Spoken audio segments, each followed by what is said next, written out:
तेवढे काय माहिती हळू हे जीपी 20-20 रुपये चार्ज करू शकतो फोटो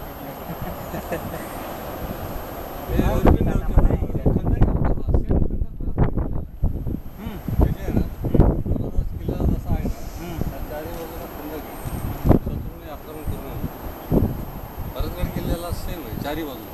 जाऊन जाऊन केलेला इथं पडझड झाला कारण हा किल्ला तसा औरंगाबादचा ना तो त्याला बघितलं त्याला मोठे आहे पण तो खूप चांगला आहे अजून चांगला आहे कारण तिथं झाडीबिडी काय नाही ना तिथे झाडीबिडी असल्यामुळे ते झाडी वाढून लांब आहे वाटलं तरी लांब आहे